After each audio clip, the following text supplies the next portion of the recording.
सुप्रभात दर्शक बंधु आज डिसेम्बर 23 तारिख मंगलवार चलतु नजर पकाइबा आज देश विदेश गुरुत्वपूर्ण खबर गुड़िक किंतु ता पूर्व जदि आपण मैंने आम वीडियो को लाइक करना आम वीडियो को लाइक कर कमेंट रे जय जगन्नाथ लिखंतु। जनवरी 31 सुधा चिटफंड क्षतिग्रस्त को मिल टंका राज्य बीजेपी सभापति बड़ सूचना। ओडिशार चिटफंड क्षतिग्रस्त जमाकारी बड़ आश्वस्तिर खबर सामना को आसी। जनवरी 31 तारिख सुधा क्षुद्र जमाकारी मैंने सेमानकर जमा टंका फेरी पाइबे। ए संपर्क में राज्य बीजेपी सभापति मनमोहन सामल गणमाध्यम को सूचना देते। सरकार पक्षर एने विधिवत भाव एक विज्ञप्ति प्रकाश पाई जहाँ लक्षाधिक क्षतिग्रस्त परिवार मध्य आशार संचार करिछि। मनमोहन सामल कहते तदंत कमिशन द्वारा सुपारिश करा जायथिबा एवं ए पर्यंत टंका पाई नथिबा क्षुद्र जमाकारी प्रथमे प्राधान्य दिया। प्रथम पर्यायर 8,000 रु 10,000 टंका पर्यंत जमा करिथिबा व्यक्ति माने सेमानकर टंका फेरी पाइबे। सरकार वर्तमान सुधा प्राय 5 लाख नूतन जमाकारी चिन्हट करिसेंती जेउमानंकु जनवरी शेष सुधा अर्थ प्रदान कराजिबो। से आहुरी मध्ये कहते जे निर्वाचन पूर्व बीजेपी जो प्रतिश्रुति देथिला वर्तमान ताहा पालन करा जाउछि। पूर्व अनेक जमाकारी टंका पाई सारिछंती एवं बाकी थिबा क्षुद्र जमाकारी तुरंत सहायता जोगाई दियाजिबो। या सहित से आश्वासन दैछंती जे केवल क्षुद्र जमाकारी नुहंती बरं पर्यायक्रमे बड़ जमाकारी टंका मध्य फेरस्त कराजिबो। अन्यपटे आर्थिक संस्थामानक द्वारा क्षतिग्रस्त मिलित मंचर सभापति जयंत दास सरकारଙ୍କର ଏହି ପଦକ୍ଷେପକୁ ସ୍ୱାଗତ କରିଛନ୍ତି। आनंद बजारठୁ ନେଇ कोइली वैकुंठ सबुठी पानछेपमय। कोटी कोटी ओडियांक मौड़मणिक मंदिर रे केबे विशृंखला तो केबे नीतिकांति को नहीं खबर आसे, किंतु जो मंदिर भितर पाद पड़गले महम धूप चंदन बास्ना मन को मंत्रमुग्ध करे सेठी भक्तों नाकरे पशुछि पान छेपर बास्ना आखि आग को आसुछि कदर्य मंदिर प्रांगणर दृश्य। अपरिष्कार परिवेश को देखि चिंता प्रकट करिसेंती भक्तगण। तेबे आराध्यों कलाकृति को कलंकित करुछंती किछि विवेकहीन सेवायत आउ भक्त। हाँ, श्रीमंदिर रे संस्कार आनिबा पई कड़ाकड़ी निर्देश दियागला, मात्र निर्देश पालन करने तो दूरर कथा उक्त विज्ञापन बोर्ड को भी हटाई दिया श्रीमंदिर भितरु, जेउथिपाई श्रीमंदिर परिसर कांथरे पानछेपमय होइगलानी। महाप्रभुंक स्नानवेदी चतुर्पार्श्व चाहाणी मंडप महाप्रसाद सेवन मंडप कोइली वैकुंठ प्रवेश कांथ पान छेपरे विकृत देखा जाउछि। अमानियों को पाने स्क्वाड गठन होइथिला। तेबे 1,000 टंका पर्यंत दंड गणिबार निर्देश रही, किंतु सबु चेतावनी और योजना बाबूमानक वचन एवं ऑफिसरक फाइल भितर कवर नहीं जाइछि। चिंतार कथा होछि पान गुटका पानी बोतल बाहर खाद्य श्रीमंदिर को प्रवेश कराई दिया जाउ नहीं। तथापि श्रीमंदिर कांथबाड़ को पान छेपरे नाल करा सारिलेनी। सेवायत ठारू आरंभ करी बहु भक्त मध्य पान चोबाई मंदिर भितर को आसुछंती। वर्तमान श्रीमंदिर मुख्य प्रशासक अनेक गुरुत्वपूर्ण निष्पत्ति नेथिले हे एही निर्देशनामा गौण हो जाइछि। यह एक सुस्थ वातावरण नुहे बोली कहचंती अनेक भक्त आ श्रद्धालु। राशन कार्ड धारी खुशी खबर एणिकी मासक मिलिबो मुंडपिछा 2,000 टंका। लोकों सुविधा पर सरकार विभिन्न समय रे अनेक प्रकार योजना कार्यकारी करथांती, जहाद्वारा कोटी कोटी लोक उपकृत होती। सरकार से भली एक योजना घोषणा करिसेंती जहाँ एक बड़ वर्गर लोकों को लाभ देव। विशेषकर यही योजना से परिवार पर सबुठारु लाभदायक जो मानकर आर्थिक अवस्था भल नाही। ए योजना अधीन से परिवार गुड़ी को खाद्य शस्य सहित टंका मिलिबो। प्रति मासरे 2,000 टंका मिलिबो। एही योजनार लाभ उठाइबा पई प्रथमे आपण जने राशन कार्ड धारक हेबा बाध्यतामूलक। आपणकर वार्षिक आय 2 लाख टंका कम हेबा उचित एवं राशन कार्ड रे केवाईसी थिबा उचित एवं आपण आयकरदाता होई नथिबा आवश्यक एवं जेउ मानकर राशन कार्ड नाही सरकारक द्वारा पुणी पोर्टाल खोला जिवो, आपण माने आवेदन करि परिबे। आसिला खुशी खबर ईपीएफओ अकाउंट थिले मिलिबो 20,000 टंका। देशर लक्ष लक्ष ईपीएफओ अकाउंट धारी सरकार आनिछंती खुशी खबर। ईपीएफओ ईडीएलआई योजनार नियम रे एक बड़ परिवर्तन आसिछि। श्रम एवं नियुक्ति मंत्रालय यह परिवर्तन करिछि। तेबे विज्ञप्ति अनुसार एबे जदि जने कर्मचारी ईपीएफ बैलेंस 50,000 रु कम थाए तेबे मध्य तांको मृत्यु पर कर्मचारी परिवार को अति कम रे 50,000 बीमार लाभ मिलिबो। पूर्वर यह लाभ पाइबा कर्मचारी अकाउंट रे निर्दिष्ट बैलेंस रहा आवश्यक थिला, किंतु वर्तमान यह शर्त को हटाई दिया। यह कर्मचारी मानकु लाभ देव जो माने कम दरमा क्षेत्र में काम करछंती एवं जो मानकर अन्य कौनसी बीमा सुरक्षा नहीं। केवल एतिक नुहे, जदि जड़े कर्मचारी चाकरी समय शेष पीएफ आवेदन 6 मास मध्य मृत्युवरण करती तेबे एही योजना अनुसार परिवार को मध्य बीमा राशि दिज्व। तेबे ईपीएफ अकाउंट थिले मध्य 20,000 टंका मिलिबो बोली चर्चा हेउछि। सुभद्रा को नहीं आसिला बड़ खबर, केबे मिलिबो चतुर्थ किस्ती जानतु। राज्य सरकार फ्लैगशिप स्कीम सुभद्रा योजना रे 3टी किस्ती टंका हिताधिकारी खाता को आसी सारी। 3टी किस्ती मोट 15,000 टंका पाई सारी 1 कोटी अधिक हिताधिकारी। समस्त योग्य हिताधिकारी निकट में जो भाव सुभद्रा पहुंचब से नहीं योजना को क्रियान्वयन करने को लगातार भावे प्रयास करिसेंती सरकार। तेबे चतुर्थ किस्ती टंका केबे आसिबो, केउमाने पाइबे, समस्त योग्य हिताधिकारी निकट में सुभद्रा योजना टंका पहुंचाइबा नै पूर्व भी घोषणा करिसेंती राज्य सरकार। आसंता वर्ष महिला दिवस अर्थात 2026 मार्च 8 तारिख में मिलिबो सुभद्रा योजनार चतुर्थ किस्ती टंका। राखी पूर्णिमा रे मिलिथिला तृतीय किस्ती टंका। एबे नुआ करी मध्य आवेदन करिपारिबे हिताधिकारी। एथिपाई पोर्टाल खोला रही। पोर्टाल भेरिफिकेशन अनुसार 1 कोटी अधिक हिताधिकारी सुभद्रा टंका पाइछंती। तेबे 3टी जाक किस्ती पाइछंती हिताधिकारी। वर्तमान सुधा सुभद्रा योजना रे 3टी किस्ती मिल सारिथिबा बेले चतुर्थ किस्ती 2026 मार्च 8 तारिख में मिलिबो। 2025 मार्च 31 तारिख सुधा 21 वर्ष बयस होइतिबा महिला माने सरकारଙ୍କର ଏହି योजनाରେ सामिल हेबा ପାଇଁ आवेदन करिपारिबे। तेबे आवेदनकारी माने योग्य विवेचित हेले आसंता मार्च 8 तारिख रे सेमानकु सुभद्रा किस्ती मिलिबो। गोटिए नुहे एका बेले 2टी किस्ती टंका पाइबे नुआ हिताधिकारी। जो माने ई केवाईसी एबे भी 1,55,158 जन करि पारि नाहंती। तेणु आमे ई केवाईसी करबा दरकार, बायोमेट्रिक करबा दरकार, अकाउंट को आधार लिंक करबा दरकार। और जो एनपीसीआई फेल्युअर हेची एटा गोटे स्वतंत्र बैंक को हिताधिकारी माने गले ही करि परिबे। तेणु मोर निवेदन जो माने सुभद्रा हिताधिकारी जो माने अप्लाई करचंती, जो माने भाबुचंती ए पर्यंत सरकार तांको काहेकि सुभद्रा देई नाहंती बोली से माने तांको बैंक को अकाउंट जो बैंक रे अछि से बैंक अकाउंट माने से बैंक ब्रांच को जीवा कथा, बैंक शाखा को जीवा कथा एवं एनपीसीआई क्लियर करि देले चतुर्थ पर्याय रे समस्ते सुभद्रा टंका पाइबा पई योग्य विवेचित हेबे। नुआ वर्षर कड़ाकड़ी हेबो जानवाहन जांच। जानुआरी 1 राज्य में जानवाहन जांच कड़ाकड़ी हेबो। एने सोमवार दिन सूचना देछंती परिवहन आयुक्त अमिताभ ठाकुर। से कहिसेंती जे एमवीआई नियम उल्लंघनकारी विरोध में दृढ़ कार्यानुष्ठान ग्रहण करा। समस्ते सड़क सुरक्षा नियम मानतु, दुर्घटना को रोकी हेबो। से आहरी मध्य कहिसेंती जे समस्त पेट्रोल पंप मालिक एवं डीलर सहित आलोचना करा जायछि। प्रदूषण नियंत्रण प्रमाणपत्र बा पीयूसीसी संपर्क में पेट्रोल पंप गुड़िक आउटलेट रे लेखिबाकू कुहाଯାଇଛି। तेबे पीयूसी प्रमाणपत्र कराइबाकू सेमाने आउटलेट रे लेखिबे। जनसाधारण को पीयूसी प्रमाणपत्र बाहर करबा पई समय दियाजिबो। समस्त ही प्रमाणपत्र करिनंतु बोली अमिताभ अनुरोध करछंती। यूजीसी नेट प्रश्नपत्र लीक। विश्वविद्यालय अनुमोदन आयोग बा यूजीसी जातीय योग्यता परीक्षा नेट प्रश्नपत्र लीक होइथिबा अभियोग होइछि। हरियाणार सोनीपत रे एक घटना सामना को आसी। जातीय परीक्षा संस्था बा एनटीए द्वारा गत 18 तारिख रे सीएसआईआर यूजीसी नेट 2025 परीक्षा आयोजित होइथिला। तेबे एहार दिनक पूर्व प्रश्नपत्र लीक होइतिबा अभियोग होइछि। रिपोर्ट अनुसार एही घटना रे 2 जन को गिरफ्त करा जायछि। सेमाने हला नीरज धनकड़ एवं सचिन। परीक्षा पूर्व प्रश्नपत्र लीक करी छात्र छात्री को आगुआ कोचिंग दिया जाउथला। सोनीपत्र एक कोठारे 37 जन छात्र छात्री को परीक्षा पूर्व प्रश्नपत्र उपरे अभ्यास करा जाउथला। प्रति छात्र छात्री प्रश्नपत्र 3 ରୁ 4 लाख टंका पर्यंत देइथिबा जणा पड़िछि। तेबे हरियाणा सरकार तरफ वर्तमान सुधा कौनसी मंतव्य दिया जाय नहीं। अन्यपटे एक घटना को नहीं कांग्रेस बीजेपी सरकार को कड़ा समालोचना करिछि। प्रश्नपत्र प्रघट रोकिबारे हरियाणा बीजेपी सरकार पुनर्बार विफल होइछि बोली कांग्रेस कहिछि।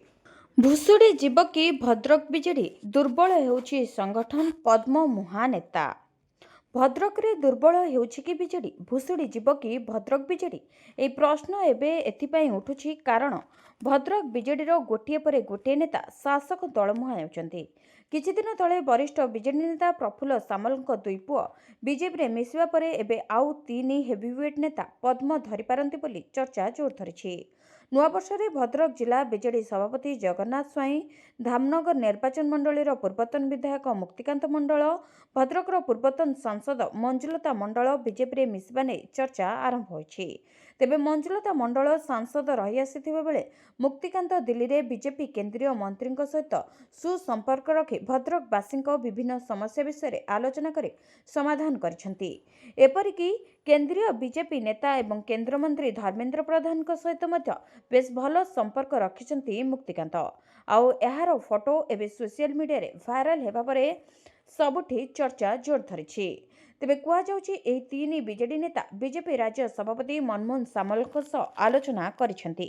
ଆଉ ବିଜେପିରେ ସାମିଲ ହେବା ନେଇ ମଧ୍ୟ ସବୁଜ ସଂକେତ ଦେଇସାରିଛନ୍ତି। କେବଳ ମିଶ୍ରଣ ପର୍ବ ପାଇଁ ତାରିଖ ଧାର୍ଯ୍ୟ ବାକି ରହିଛି।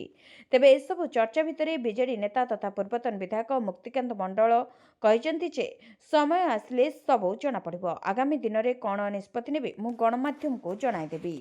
ମହିଳାଙ୍କୁ ମିଳିବ ମାଗଣା ଏଲ୍ପିଜି ଗ୍ୟାସ୍, ଜାଣନ୍ତୁ ଏହି ଯୋଜନା।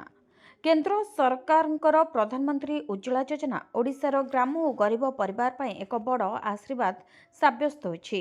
ଏହି ଯୋଜନା ଅନୁସାରେ ଗରିବ ମହିଳାଙ୍କୁ ମାଗଣାରେ ଏଲ୍ପିଜି ଗ୍ୟାସ୍ ସିଲିଣ୍ଡର ଓ ଚୁଲା ଦିଆଯାଉଛି।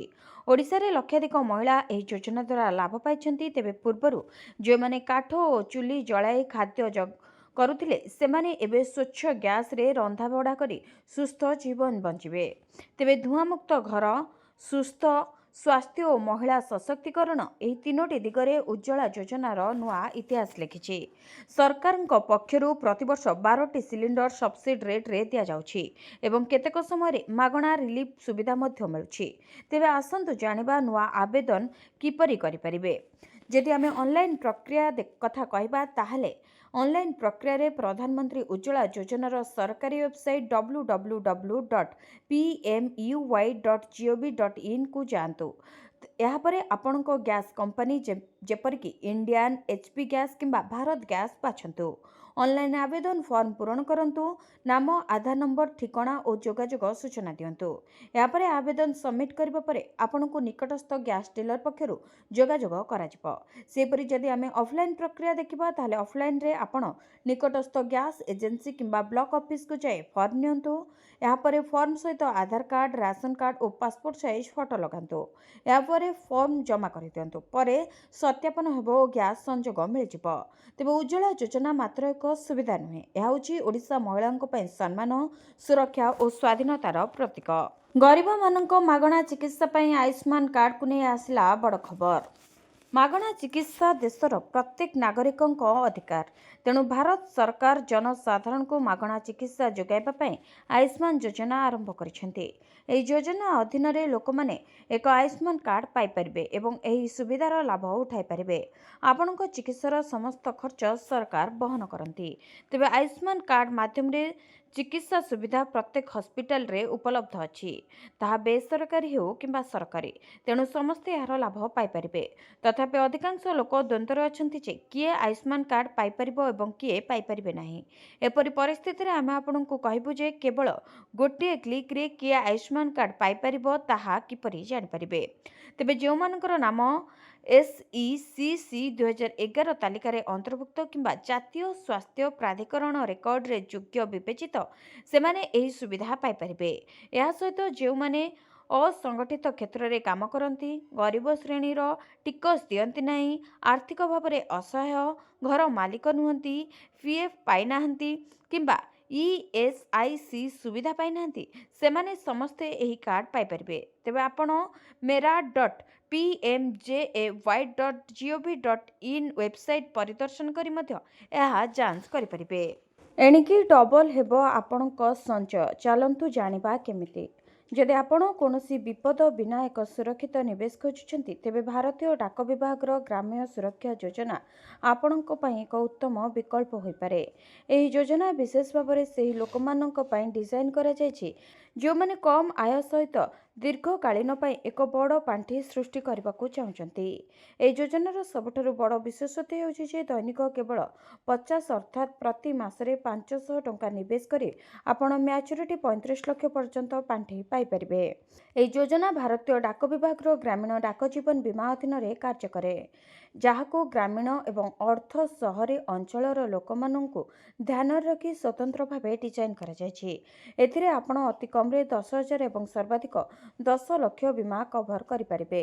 ତେବେ ବୟସ ସୀମା ବିଷୟରେ କହିବାକୁ ଗଲେ 19 ବର୍ଷରୁ 55 ବର୍ଷ ପର୍ଯ୍ୟନ୍ତ ଯେକୌଣସି ଭାରତୀୟ ନାଗରିକ ଏହି ଯୋଜନାରେ ସାମିଲ ହୋଇପାରିବେ।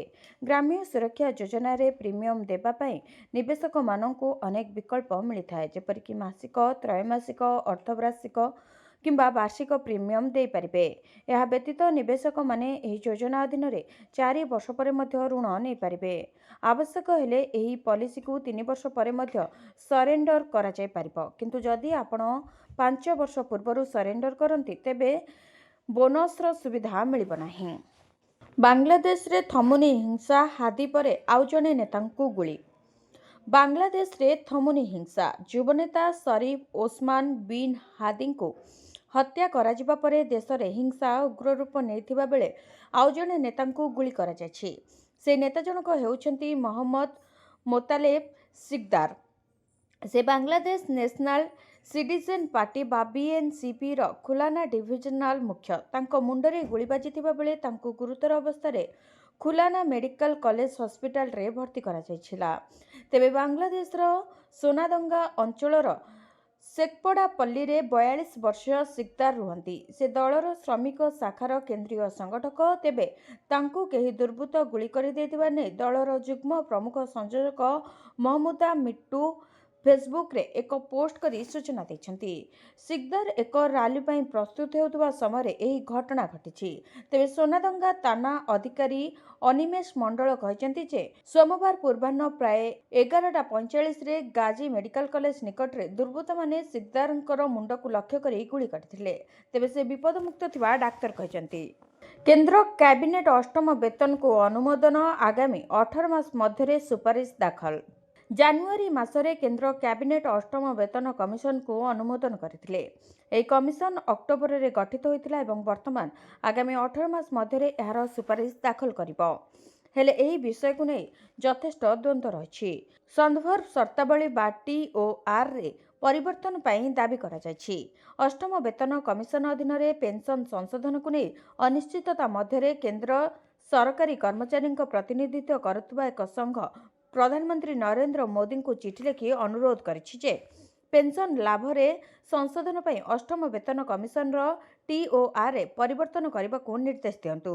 କେନ୍ଦ୍ର ସରକାରୀ କର୍ମଚାରୀମାନେ ଅଷ୍ଟମ ବେତନ କମିଶନ ଅଧୀନରେ ପେନ୍ସନ ଏବଂ ପେନ୍ସନ ସମ୍ବନ୍ଧୀୟ ସୁବିଧାର ସଂଶୋଧନ ଏବଂ ପୁରୁଣା ପେନ୍ସନ ଯୋଜନା ବା OPS ପୁନଃସ୍ଥାପନ ଏବଂ NPS ବା UPSର ଏକ ବ୍ୟାପକ ସମୀକ୍ଷା ଦାବି କରୁଛନ୍ତି।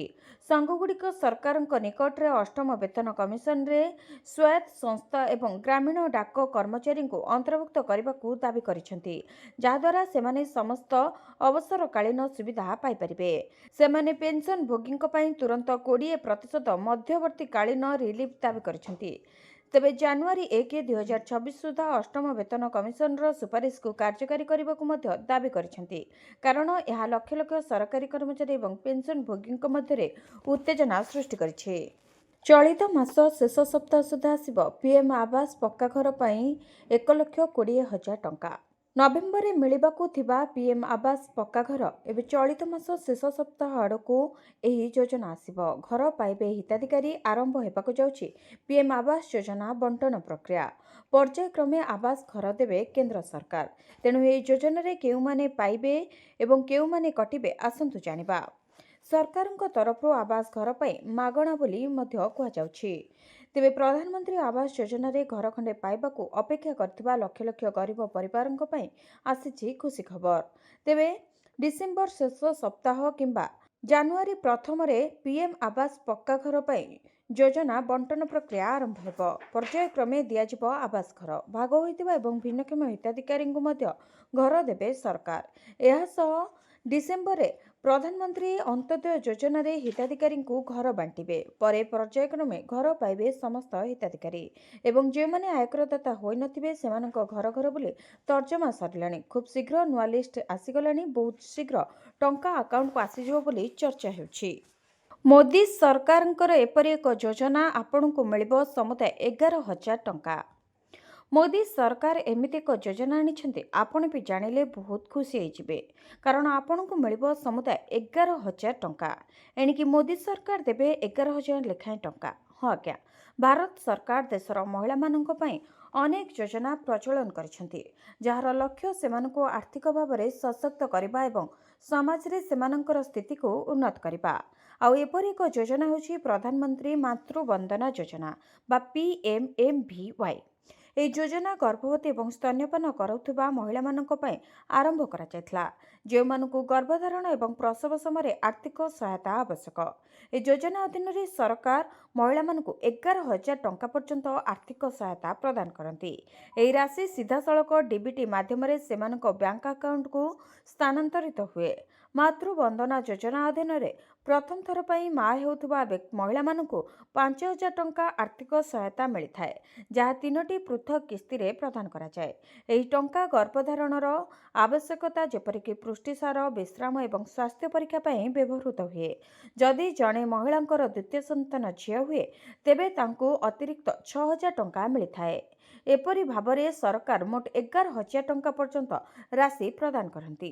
ସରକାରଙ୍କର ଲକ୍ଷ୍ୟ ହେଉଛି ଗର୍ଭବତୀ ମହିଳାମାନେ ପର୍ଯ୍ୟାପ୍ତ ପୁଷ୍ଟିସାର ଏବଂ ସମୟୋଚିତ ଚିକିତ୍ସା ପାଇବା। ସେମାନଙ୍କର ନବଜାତ ଶିଶୁଙ୍କ ସ୍ୱାସ୍ଥ୍ୟ ସୁନିଶ୍ଚିତ କରିବା ସରକାରଙ୍କର ମୂଳ ଲକ୍ଷ୍ୟ। ଆପଣଙ୍କ ଘରେ ଯଦି ଝିଅ ଅଛି ତେବେ ବାପା ମାଙ୍କ ପାଇଁ ବଢ଼ିଆ ଯୋଜନା 18,000 ଜମା କରି ପାଇବେ 20 ଲକ୍ଷ ଟଙ୍କା। ସରକାରଙ୍କର ଲୋକପ୍ରିୟ ତଥା ଲାଭଦାୟକ ଯୋଜନା ଭିତରୁ ଗୋଟିଏ ହେଉଛି ସୁକନ୍ୟା ସମୃଦ୍ଧି ଯୋଜନା ବା SSY। ଖାସ୍ କରି ଝିଅମାନଙ୍କ ସୁରକ୍ଷିତ ଭବିଷ୍ୟତକୁ ସୁନିଶ୍ଚିତ କରିବାକୁ ଏହି ଯୋଜନା ହେଉଛି। ଏଥିରେ କମ୍ ପରିମାଣର ନିବେଶ ଆପଣଙ୍କୁ ଲଙ୍ଗ୍ ଟର୍ମରେ ଲାଭ ଦେବ। ଯଦି ଝିଅ ନାଁରେ ବର୍ଷକୁ 18,000 ଟଙ୍କା ଜମା କରନ୍ତି, ମ୍ୟାଚୁରିଟି ସମୟରେ ଆପଣଙ୍କୁ ମିଳିବ 19,31,309 ଟଙ୍କା। ଏହି ଯୋଜନାରେ ସରକାର ଦେଉଛନ୍ତି ବାର୍ଷିକ ସୁଧ ହାର 8.2%। ସବୁଠୁ ସୁବିଧା କଥା ହେଉଛି ଆପଣ 15 ବର୍ଷ ଯାଏ ବର୍ଷକୁ 18,000 ଲେଖାଏଁ ଜମା କରିବେ ଏବଂ 21 ବର୍ଷରେ ସ୍କିମ୍ ମ୍ୟାଚୁରିଟି ହେବ। ଏହାର ଅର୍ଥ ଯଦି ଆପଣ ବର୍ଷକୁ 22,000 ଜମା କରୁଛନ୍ତି ତେବେ 15 ବର୍ଷରେ ଆପଣଙ୍କୁ ନିଜସ୍ୱ ଜମାରାଶି 2,70,000 ହେବ, କିନ୍ତୁ 8.2% ସୁଧ ହିସାବରେ 21 ବର୍ଷରେ 20,000 ଆପଣଙ୍କୁ 15 ଲକ୍ଷରୁ ଅଧିକ ଟଙ୍କା ମିଳିବ।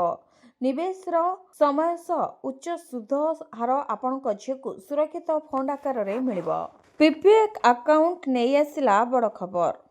PPF ଆକାଉଣ୍ଟ ବା ପବ୍ଲିକ୍ ପ୍ରୋଭିଡେଣ୍ଟ ଫଣ୍ଡ ହେଉଛି ଭାରତର ଦୀର୍ଘକାଳୀନ ସଞ୍ଚୟ ଯୋଜନା ମଧ୍ୟରୁ ଗୋଟିଏ। ଏହା ନିଜର ସୁରକ୍ଷା, ଟିକସ ଲାଭ ଏବଂ ନିଶ୍ଚିତ ରିଟର୍ଣ୍ଣ ପାଇଁ ଜଣାଶୁଣା। ହେଲେ ଏହା ମନେ ରଖିବା ଗୁରୁତ୍ୱପୂର୍ଣ୍ଣ ଯେ ଏହାର ଏକ ଲକ୍-ଇନ୍ ଅବଧି ଅଛି। ଏହାର ଅର୍ଥ ହେଉଛି ଆପଣ ଇଚ୍ଛା ଅନୁସାରେ ଆପଣଙ୍କର ଟଙ୍କା ଉଠାଇ ପାରିବେ ନାହିଁ। ଆପଣଙ୍କ ଆକାଉଣ୍ଟର ମ୍ୟାଚୁରିଟି ଅବଧି 15 ବର୍ଷ। ଏହି ଅବଧି ପରେ ଆପଣ ସଂଗୃହୀତ ସୁଧ ସହିତ ସମ୍ପୂର୍ଣ୍ଣ ରାଶି ଉଠାଇ ପାରିବେ। କିନ୍ତୁ ଆମେ ଆଲୋଚନା କରିବୁ ଯେ ମ୍ୟାଚୁରିଟି ଅବଧି ପୂର୍ବରୁ କିପରି ଆଂଶିକ ଉଠାଣକୁ ଅନୁମତି ଦିଆଯାଇପାରିବ। ଯେତେବେଳେ ଏକ PPF ଆକାଉଣ୍ଟ 15 ବର୍ଷ ପୂରଣ କରେ ସେତେବେଳେ ଆପଣଙ୍କୁ କୌଣସି ଟିକସ ବିନା ସୁଧ ସହିତ ସମ୍ପୂର୍ଣ୍ଣ ରାଶି ଉଠାଇବାର ଅନୁମତି ଦିଆଯାଏ। ଏହି ଉଠାଣ ସମ୍ପୂର୍ଣ୍ଣ ଟିକସ ମୁକ୍ତ। ଏହାକୁ ଏହି ଯୋଜନାର ସବୁଠାରୁ ଆକର୍ଷଣୀୟ ବୈଶିଷ୍ଟ୍ୟ କରିଥାଏ। ଯଦି ଆପଣ ସୁଧ ଅର୍ଜନ ଜାରି ରଖିବାକୁ ଚାହାନ୍ତି ତେବେ ଆପଣ 5 ବର୍ଷର ବ୍ଲକ୍ରେ ଆକାଉଣ୍ଟକୁ ବୃଦ୍ଧି କରିପାରିବେ ଏବଂ ମୋଟ ମ୍ୟାଚୁରିଟି ରାଶିରୁ ପୁନଃ ନିବେଶ କରିପାରିବେ। ଏଣିକି ଚାଷୀମାନଙ୍କୁ ମିଳିବ ମାସିକ 3,000 ଟଙ୍କା। ତେବେ କେନ୍ଦ୍ର ସରକାର ଏହା ମାସିକ ବୁଢ଼ା ବୟସରେ ଚାଷୀମାନଙ୍କ ଆୟ ଅଧିକାଂଶ ସମୟରେ କମିଯାଏ। ସେମାନଙ୍କୁ ଆର୍ଥିକ ସହାୟତାର ଆବଶ୍ୟକ ହୁଏ। ଏହାକୁ ଦୃଷ୍ଟିରେ ରଖି କେନ୍ଦ୍ର ସରକାର ପ୍ରଧାନମନ୍ତ୍ରୀ କିଷାନ ମାନଧନ ଯୋଜନା ଆରମ୍ଭ କରିଛନ୍ତି। ଏହି ଯୋଜନା ଅନୁସାରେ ଯୋଗ୍ୟ ଚାଷୀମାନେ 60 ବର୍ଷ ବୟସ ପରେ ପ୍ରତି ମାସରେ 3,000 ଟଙ୍କା ପେନ୍ସନ୍ ପାଇବେ। ତେବେ ଆସନ୍ତୁ ଏହି ଯୋଜନା ବିଷୟରେ ସମ୍ପୂର୍ଣ୍ଣ ଗୁରୁତ୍ୱପୂର୍ଣ୍ଣ ତଥ୍ୟ ଜାଣିବା। ପ୍ରଧାନମନ୍ତ୍ରୀ କିଷାନ ମାନଧନ ଯୋଜନା ଅନୁଯାୟୀ 60 ବର୍ଷ ବୟସ ପୂରଣ ହେବା ପରେ ଚାଷୀମାନେ ମାସିକ 3,000 ଟଙ୍କା ପେନ୍ସନ୍ ପାଇବେ, ଅର୍ଥାତ୍ ବାର୍ଷିକ 36,000 ଟଙ୍କାର ଆର୍ଥିକ ସହାୟତା ମିଳିବ। ଏହି ରାଶି ବୁଢ଼ା ପରେ ଚାଷୀମାନଙ୍କର ଆର୍ଥିକ ଚିନ୍ତାକୁ କମ୍ କରିବାରେ ଏକ ବଡ଼ ସହାୟତା ହେବ। ଏହି ଯୋଜନା ବିଶେଷ ଭାବେ ଛୋଟ ଏବଂ ସୀମାନ୍ତ ଚାଷୀଙ୍କ ପାଇଁ ଆରମ୍ଭ କରାଯାଇଛି। ଏଥିରେ ସାମିଲ ହେବା ପାଇଁ ଚାଷୀମାନଙ୍କୁ ବୟସ ସମ୍ବନ୍ଧୀୟ ସର୍ତ୍ତ ପୂରଣ କରିବାକୁ ହେବ। ଏହା ସହିତ ମାସିକ ପ୍ରିମିୟମ ଜମା କରିବାକୁ ହେବ, ଯାହା ବୟସ ଅନୁସାରେ 55 ଟଙ୍କାରୁ 200 ଟଙ୍କା ପର୍ଯ୍ୟନ୍ତ ହୋଇପାରେ। ଏହି ଯୋଜନାର ବିଶେଷତ୍ୱ ହେଲା ଚାଷୀ ଯେତିକି ପ୍ରିମିୟମ ଜମା କରନ୍ତି ସେତିକି ରାଶି ସରକାର ମଧ୍ୟ ଆକାଉଣ୍ଟରେ ଯୋଗ କରନ୍ତି, ଅର୍ଥାତ୍ ଚାଷୀ ଓ ସରକାର ମିଳିତ ଭାବେ ପେନସନ ଫଣ୍ଡ ତିଆରି କରନ୍ତି। 60 ବର୍ଷ ବୟସରୁ ଚାଷୀଙ୍କୁ ମାସିକ 3000 ଟଙ୍କା ପେନସନ ମିଳିବା ଆରମ୍ଭ ହୁଏ। କେମିତି ଆବେଦନ କରିବେ?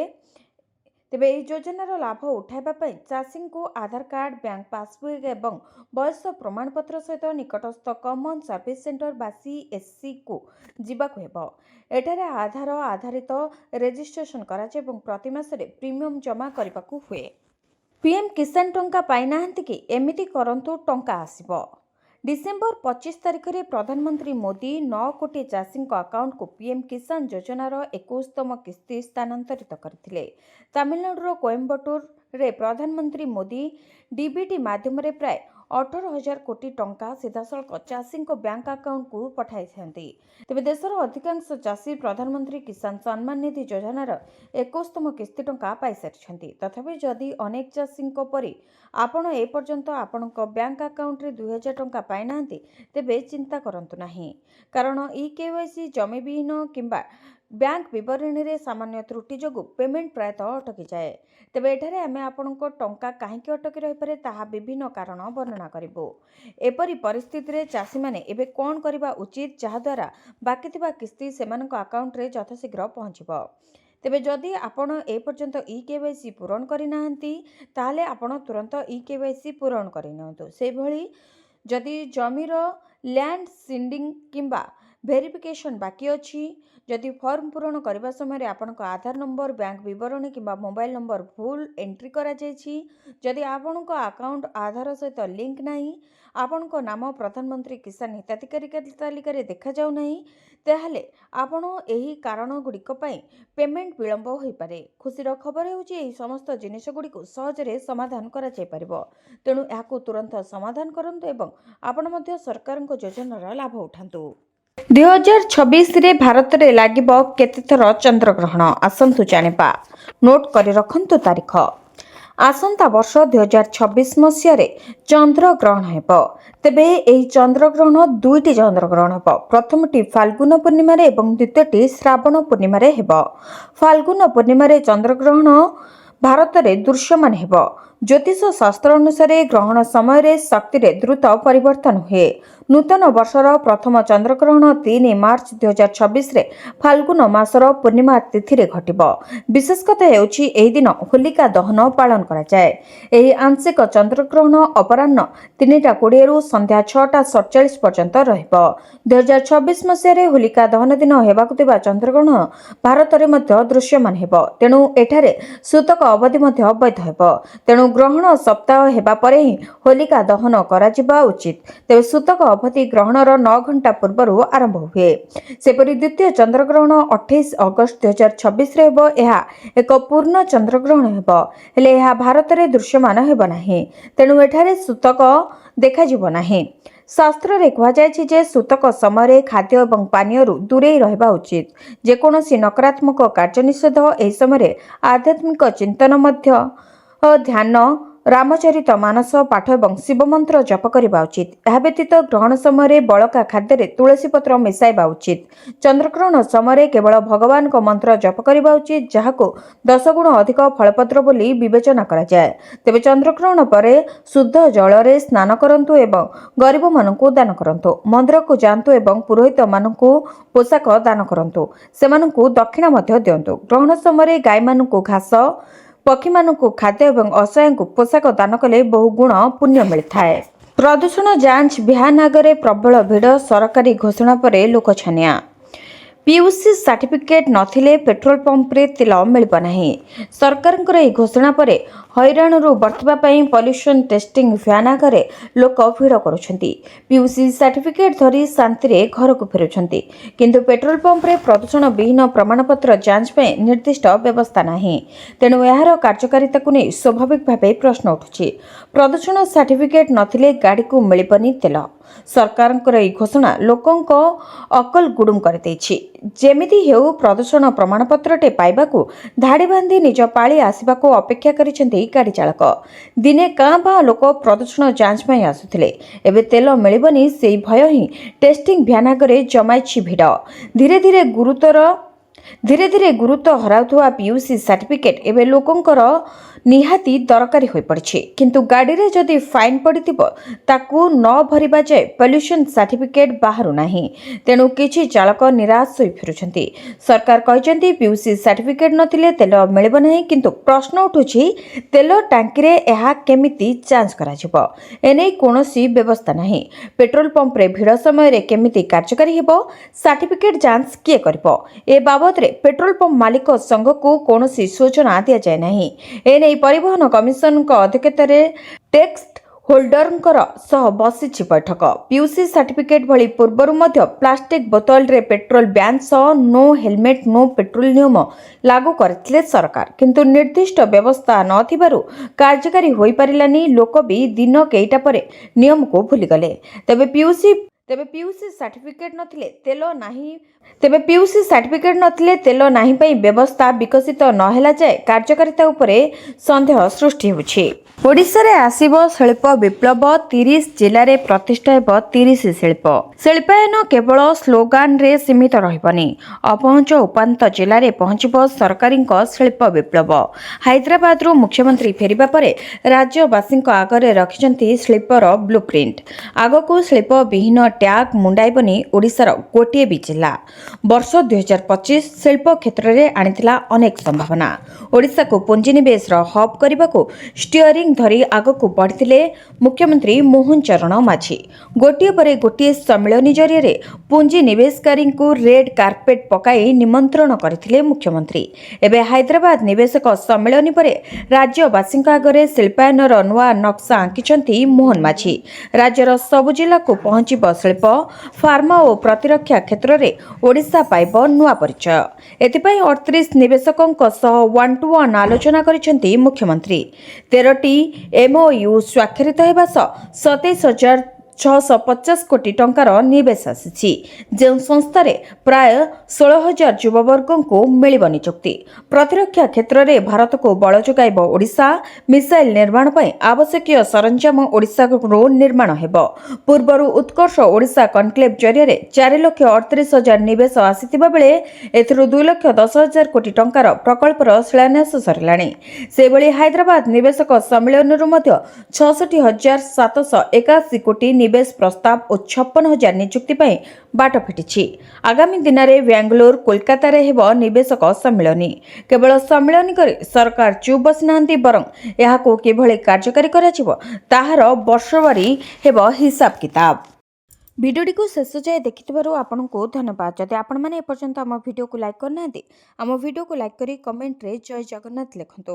ଏଥିସହିତ ଆମ ଚ୍ୟାନେଲକୁ ସବସ୍କ୍ରାଇବ୍ କରି ପାଖରେ ଥିବା ବେଲ୍ ଆଇକନ୍କୁ ପ୍ରେସ୍ କରନ୍ତୁ।